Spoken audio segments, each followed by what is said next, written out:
कोणी लिहिलंय कळू शकलं नाही, पण छान लिहिलंय. कधी कधी मला वाटतं विद्यार्थी व्हावं आणि विंदा मास्तरांच्या वर्गात बसावं. कुणाकडून काय घ्यावं हे त्यांनी शिकवावं. वर्गातून बाहेर पडताना विंदांकडून कवितेची हिरवी पिवळी शाल घ्यावी, आयुष्यभरासाठी समाधानानं अंगावर ओढून घ्यावी. कधी कधी मला वाटतं साने गुरुजींच्या वर्गात बसावं. श्यामची आई लिहिणाऱ्या प्रेमळ श्यामला अनुभवावं. त्यांच्या डोळ्यातलं अपार प्रेम, माया अनुभवावी. खरा तो एकची धर्म शिकवण त्यांच्याकडून घ्यावी. कधी कधी मला वाटतं बोरकरांच्या वर्गात बसावं. त्यांचे सागरासारखे सागरापरी गहिरे डोळे अनुभवावे.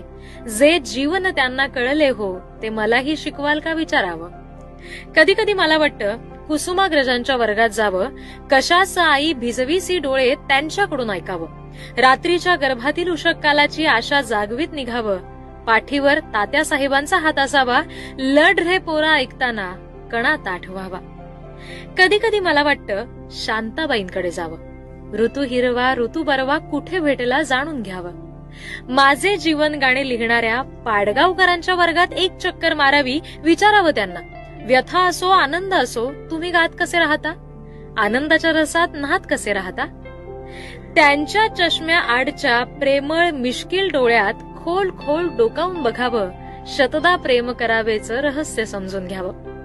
कधी कधी मला वाटतं ग्वाल्हेरला तांब्यांकडे जावं. कळा ज्या लागल्या जीवा त्या जीवाला भेटावं.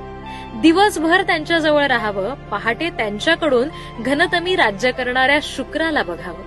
ते दूध तुझ्या त्या घटातलेचा गोडवा त्यांच्याकडून अनुभवावा. सायंकाळी त्यांच्यासोबत मावळत्या दिनकराला प्रणाम करावा. तिन्ही सांजा सखे मिळाल्या ऐकताना पुन्हा भेटण्याचं देई वचन मला म्हणावं. कधी कधी वाटतं जावं बालकवींच्या गावा. पाय टाकूनी जळात बसलेला तो औदुंबर अनुभवावा. सुंदरतेच्या सुमनावरचे दव चुंबून घ्यावे. आनंदी आनंद गडेच्या सळ्यात न्हावून निघावे. कधी कधी वाटतं सुरेश भटांना गाठावं. चांदण्यात फिरताना त्यांच्याशी संवाद साधावा. दुभंगून जाता जाता मी अभंग कसा झालो त्यांच्याकडून ऐकावं. कधी कधी मला असं खूप काही वाटतं. कवी आणि कविता यांचं प्रेम हृदयात दाटतं. कवी असतात परमेश्वराचेच दूत. घेऊन येतात प्रतिभेचं लेणं. तुमच्या माझ्यासाठी ते असतं नक्षत्रांचं देणं.